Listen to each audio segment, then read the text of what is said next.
All these 5 people dead. Deader than a doorknob.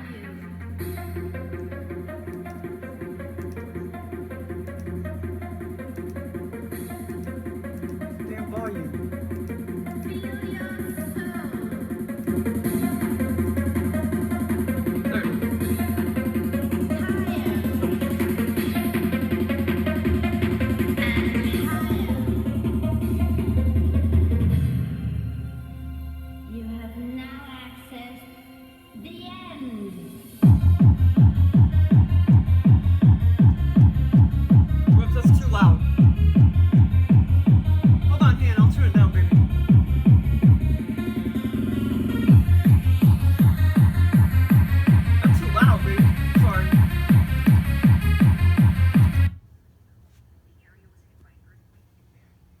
Okay, so Joel, it actually took me several hours to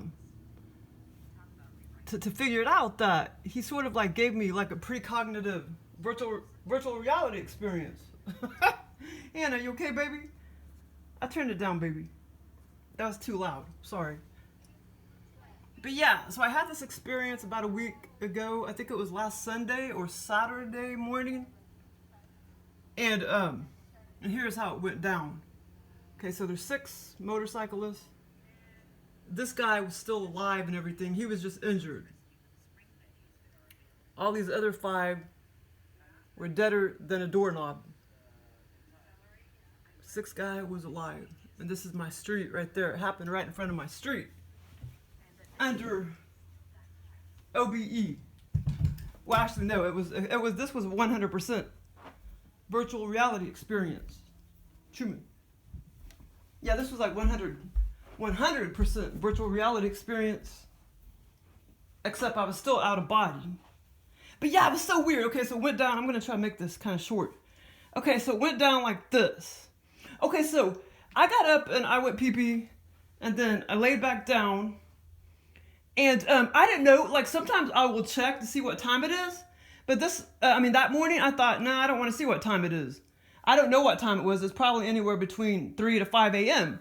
Well, apparently it was 5 a.m. because when Joel popped me into the experience, he already told me it was 5 a.m. And so I lay back down, and then next thing I know, I looked out my window, and it should have been dark outside, right? Now this was like the most cool experience ever. And I've had many experiences like this before, where they were like really, really, really disturbing. But I think I wasn't paying attention, like because maybe those other ones that were really, really disturbing, they probably were, precognitive virtual reality experiences as well. But this one, I kind of figured it out. But not immediately though. Okay, so I looked out my window, and of course, I knew it should have been dark outside. But anyway, so I looked out my window. It started just like this. Like I looked out the front of my window, or out the front, front of the house, right here. And there's the street right there. Here, I'll turn the light off. And then just boom. Oh, sorry, baby. The whole street, the whole neighborhood just lit up. I mean, it just lit up like bright, bright, bright. It just lit up. I mean, like a big old UFO or something just like illuminated the whole damn neighborhood or something. But I mean, it was brighter than just daylight. It was, a little brighter than just daylight. And I was like, wow, it's 5 a.m. in the morning. It should be dark outside. Okay, and then this is what I saw. But that was the most coolest thing, just bam. And I didn't know, I was dreaming until I woke up and everything. So after everything illuminated so bright, there were 6 men, 6 guys, young guys, like college students, on 6 sport bikes, like crotch rockets or whatever. They were sport bikes. And the EMT people, they were like putting several of the men in body bags. Like 1, 2, 3, 4, 5, 6. They were all laid out. 1, 2, 3, 4, 5, 6. The 6th guy was alive. He was injured, but he was alive. He was going to make it. All the other 5 motorcyclists like died. I mean, they just died. But the first thing I forgot to tell you was I heard like a big boom, when everything illuminated. Well, oh, that light must, I don't know. It's got brighter out there. Okay, but anyway, so I heard like a big boom, and that's what I was kind of confused about, because I'm like, how the hell did they all die like that? And the only thing I could come up with is that they just all kind of collided with each other, and that's where the boom was coming from. And Joel kind of programmed it to where what the deal was, all of these 6 cyclists, they were coming back from a trip. They had rode their motorcycle to an airport, and they were just coming back home to go back home, you know, from the trip. Now, Joel didn't tell me exactly where they went, but they were just coming back home, and apparently they rode their motorcycles to the airport. But it was just so disturbing. It was so disturbing. But like I say, now I realize if I get any more disturbing scenarios like that, I'll start paying attention, because this was like a precognitive dream or whatever. I mean, not dream. This was complete virtual reality. That's what I meant to say. Complete virtual reality. And yeah, but it was so disturbing because the EMT people were like over here, to, you know, cops, and then like an EMT van or whatever, and or whatever they're called. And they were like, I mean, they literally were just like standing there, and they were zipping up. I saw them zipping up the body bags and putting them in the body bags and everything. All the 5 people. Because like I say, the 6th person, he lived. And, okay, no. Oh yeah. Okay, so after I saw the EMT workers and everything put them in body bags and zip up the body bags, like there was a couple EMT people and a couple cops. And then, so after I saw that, I just kind of like laid back down in my bed, except I was still under virtual reality. And then I saw one of the cops just like come walking through my door. And I'm like, how the heck is he getting through my door? You know, because I knew I had it all locked up and everything. Okay, and I think what the deal was, as far as I remember, they were like coming in because, you know, my house was close, and they were just trying to like wash their hands and crap. Okay, and then the second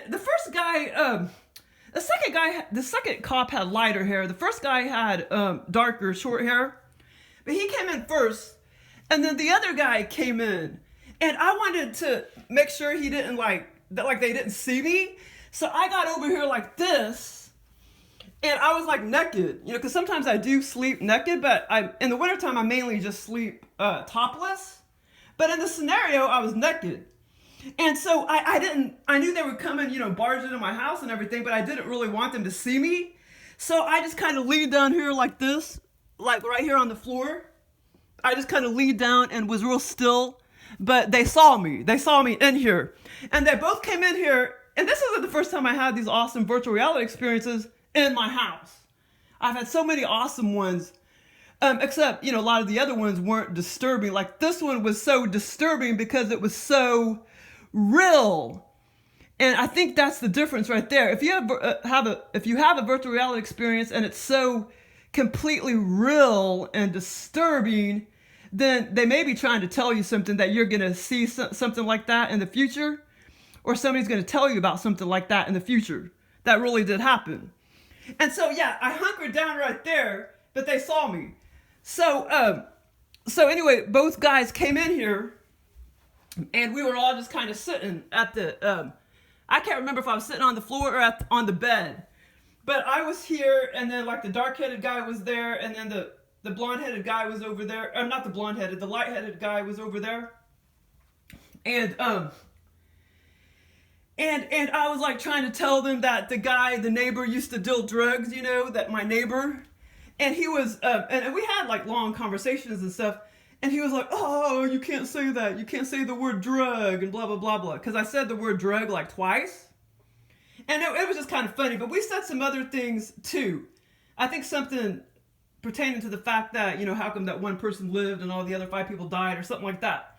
But anyway, okay, but there was this perverted, that's why I know Joel gave me this experience. Because he always does perverted things. And there was this perverted thing. When I came walking into the bathroom,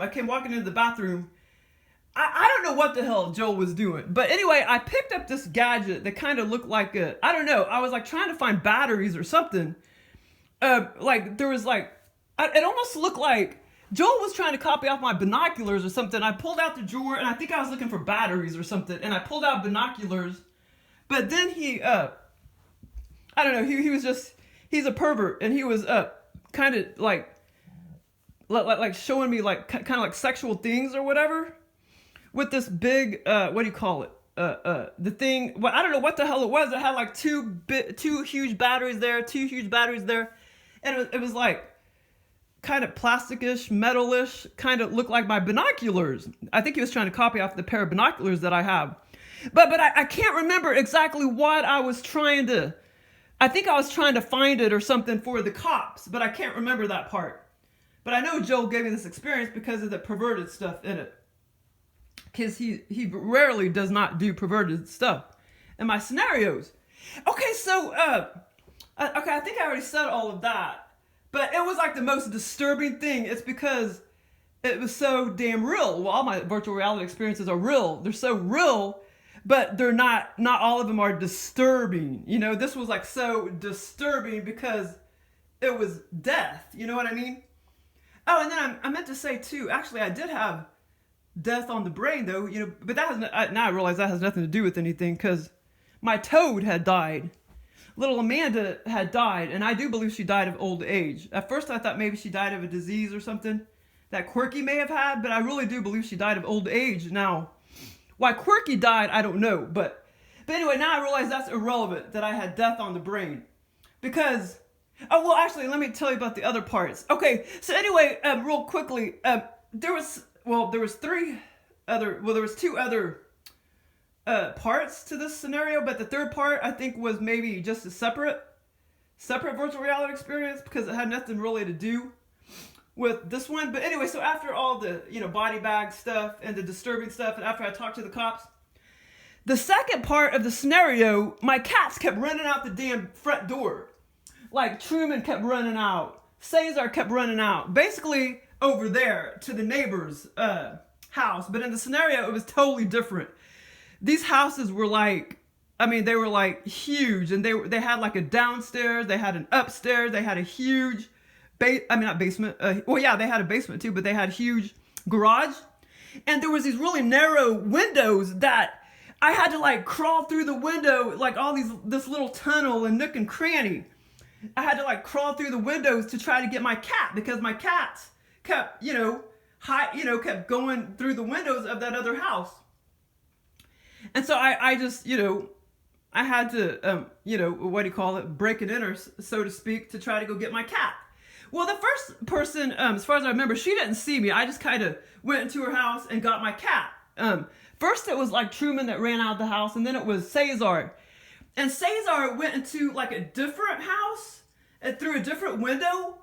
And then I had to like crawl through it, and it just took like forever. And then I kind of went almost like in a small downstairs, and there was a young woman at the doorway, and she had like a shotgun, because I was like breaking and entering, and I was like, I'm just trying to get my cat, but that part was kind of funny. Yeah, I mean, it was just so weird and so real. I just had to crawl into these tiny windows and through this tunnel thing to try to get my cats. It was bizarre. To get to the garage to where Cesar or Truman was at or whatever. But like I say, the first person didn't meet me with a shotgun. It was the second person that met me with a shotgun. But she ended up not shooting me or anything. Okay, so, but then there was a third, I guess this part was maybe just totally separate. I don't know. But it went on to the separate other really awesome virtual reality experience. It's no big deal. It's just, I was in this familiar woman's house.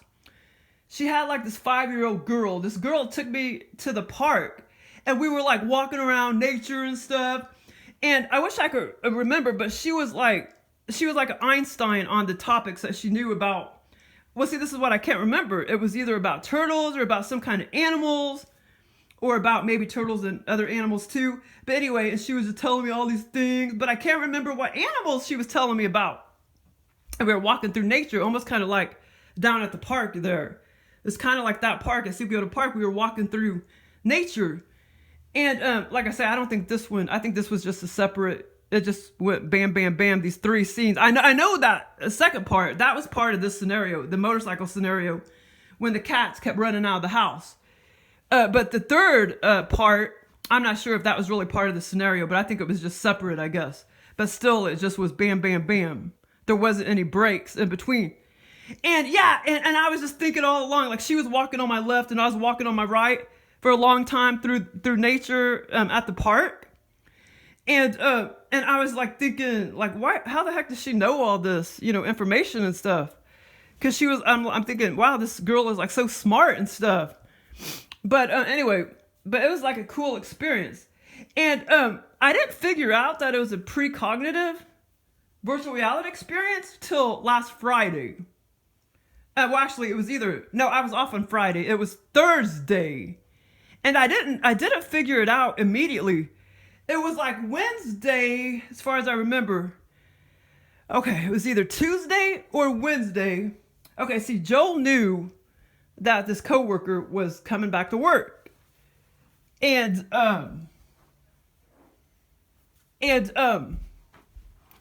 okay, let's see. He knew that this coworker was coming back to work. And he told me about, he just started like rambling on and on and on and on. And he's like, I saw all these body bags there, but they were white. Oh, in the scenario, they were light gray body bags. In my scenario, they were light gray body bags. Now in real life, I think they use white ones.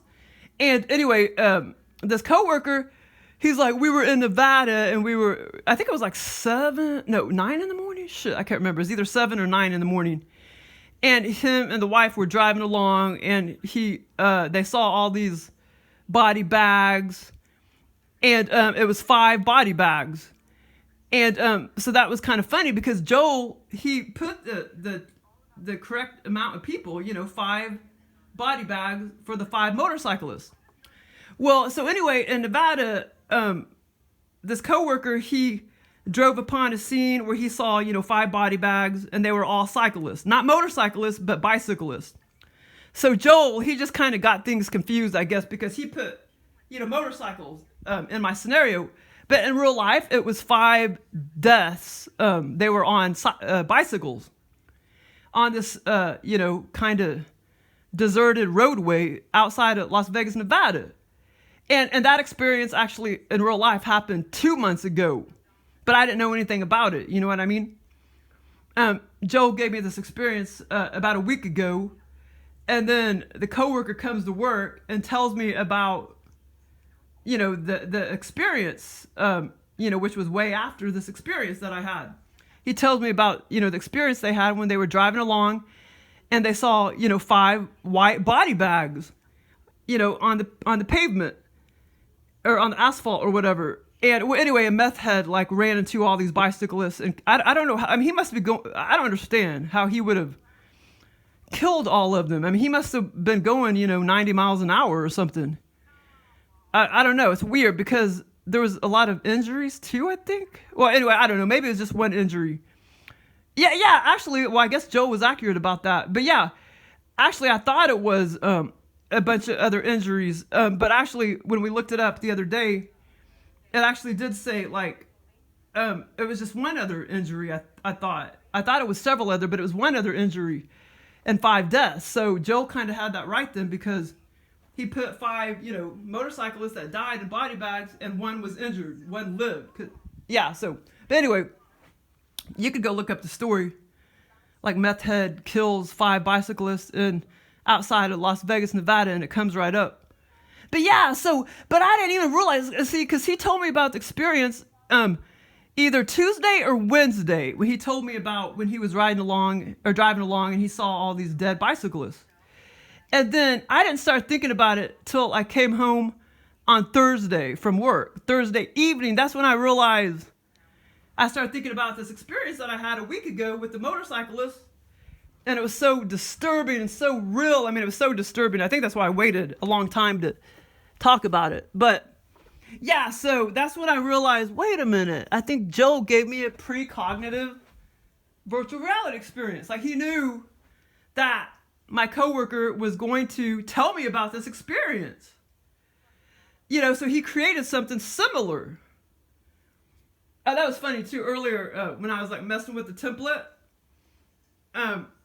that show on Create TV, they said, this happens all the time, it gets on my nerves. They said live right when I spelled alive. Because I put a couple things on the template because a couple things didn't save. And right as I was typing LIVE, A, and then LIVE, they said live right at the same time on TV. It was that, I don't know, some kind of garden show or something. But yeah, anyway, so I think this was like a, and like I say, I've had really disturbing virtual reality experiences before, and I can't, you know, I'm sure they're on YouTube, but I just can't think like right offhand the last disturbing one I had. So now if I ever have a virtual reality experience and it's really, really disturbing, now I know they're trying to tell me something, you know? I realize that now. That Joel or whoever, another alien, is trying to tell me something. But yeah, so anyway, I do believe it was Joel that gave me this experience because, like I say, he rarely doesn't do sexual things. He always does sexual things. But I can't remember why I went to the bathroom to get that gadget. It's like I thought they were, I don't know, they were weird looking. I thought it was flashlights or something, but it was just, I don't know, it almost looked like binoculars, and I think I was getting them for the cops or something, but I can't remember that part. But anyway, yeah, this was like very, very disturbing. I mean, just how the hell are you going to die like that, though? You know what I mean? I mean, in real life, like motorcyclists.